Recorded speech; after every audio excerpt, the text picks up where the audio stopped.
Hola a todos. Muy recientemente recibimos la noticia muy alentadora de que el paro humanitario sería retomado para beneplácito de tantas familias que hoy esperan reencontrarse y de tantas personas que tienen puesta en este programa todas sus esperanzas. Pero está claro que el parol no se retomará así nomás como si nada hubiese ocurrido, sino que el Departamento de Seguridad de los Estados Unidos acaba de informar importantes medidas y cambios que se producirán a partir de ahora en el procedimiento para la aprobación de los patrocinadores. Una de las que más está siendo comentada es el hecho de que estos patrocinadores deberán tomarse sus huellas digitales y abonar un importe de $30 para ello. Aunque para mí el cambio más importante es el hecho de que el patrocinador deberá demostrar por qué considera que su beneficiario merece el privilegio de ingresar a los Estados Unidos. Pero lo que les propongo es que vayamos al comunicado oficial que emitió el Departamento de Seguridad y juntos analicemos qué es lo que se está diciendo. Aquí les muestro en pantalla el comunicado desde la página oficial del Registro Federal.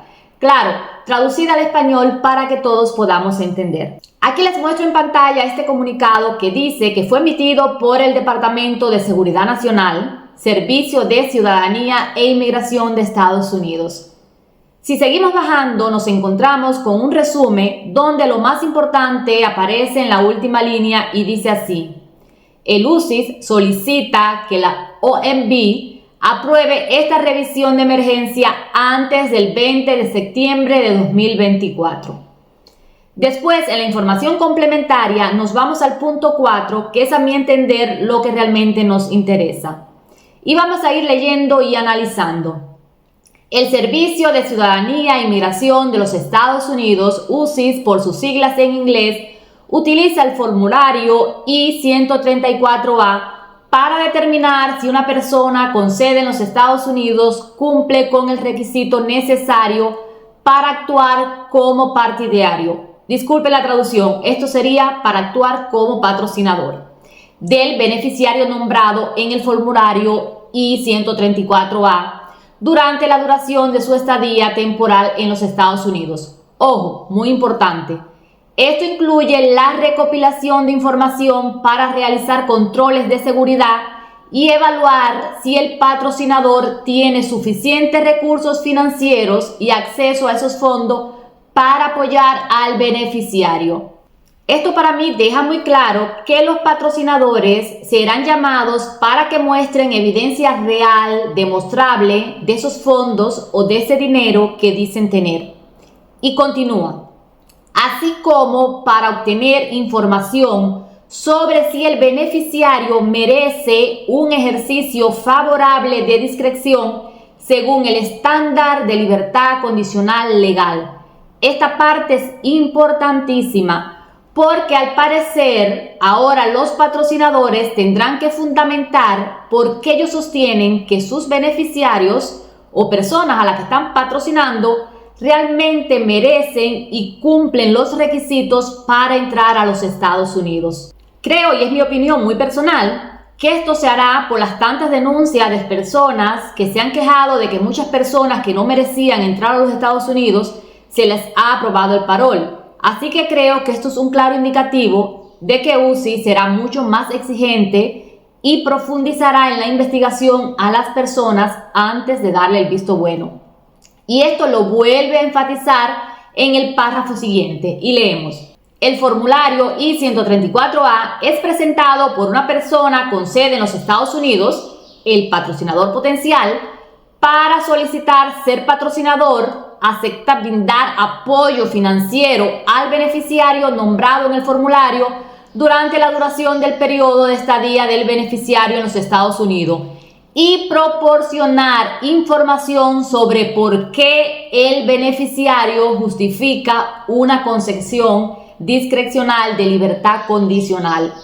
Insisto aquí para que ya vayan conversando con sus patrocinadores en cuanto a lo que deberán explicar y proporcionar información de por qué cree que usted merece favorecerse de este programa. Seguimos. En esta solicitud, el UCIS exigirá que los patrocinadores presenten datos biométricos como condición para la presentación y que paguen una tarifa de servicios biométricos de $30. Esta es la parte que más se está hablando en las redes sociales y aquí creo que lo importante es entender que este pago es por patrocinador y no por beneficiario. Así que una vez un patrocinador pague sus $30 y de sus huellas dactilares, ya no tendrá que volver a hacerlo, no matter what, sin importar cuántos beneficiarios tenga. Y ojos, no vaya a confundir, no son las personas en Cuba, Venezuela, Haití, Nicaragua las que tienen que tomar las huellas, son los patrocinadores en los Estados Unidos. Ahora, ¿cómo se va a hacer este proceso? Ya he escuchado a algunos creadores de contenido que tienen fuentes cercanas al Departamento de Seguridad Nacional de los Estados Unidos decir que los patrocinadores serán llamados poco a poco, que recibirán un correo en su cuenta, que por tanto deben mantenerse revisándola y que esto se hará de manera física, por lo que se les comunicará a qué lugar deberán dirigirse. Ahora, ¿esto es cierto o no? Yo no lo sé, porque si estamos leyendo en este comunicado oficial, por ninguna parte se puede inferir cómo se hará este proceso, pero de lo que sí estoy segura es de que lo organizarán puntualmente y se les informará oportunamente a los patrocinadores. Por ahora, ni usted ni ellos deberán hacer nada, simplemente esperar y mantenerse muy atentos a las próximas noticias e indicaciones. Y yo les termino de leer el comunicado del Departamento de Seguridad. Estos cambios, es decir, todos estos que hemos explicado, son necesarios para permitir que el UCIS valide mejor la identidad y las calificaciones de los patrocinadores y realice verificaciones de antecedentes y de seguridad adicionales. Y aquí sí se infiere que de alguna manera se van a comprobar los antecedentes penales. Otro cambio muy importante. Dentro del periodo de 6 meses posterior a la aprobación de emergencia, el UCIS solicitará comentarios públicos sobre el paquete de recopilación de información según lo dispuesto en la parte 1320 del título 5 del CFR y la ley de reducción de trámites. Quiere decir que se les dará la posibilidad a las personas de comentar y enviar sus opiniones. Me parece que esto llevará a un proceso más transparente y a que sea más participativo y no tan hermético como lo fue en el inicio. Esto está fechado 29 de agosto de 2024 y como ya vimos en el inicio, se pide ser aprobado antes del 20 de septiembre. Así que vamos por muy buen camino. Yo les envío desde aquí muy buenas vibras y pensamientos positivos para todos ustedes. Dios los bendiga.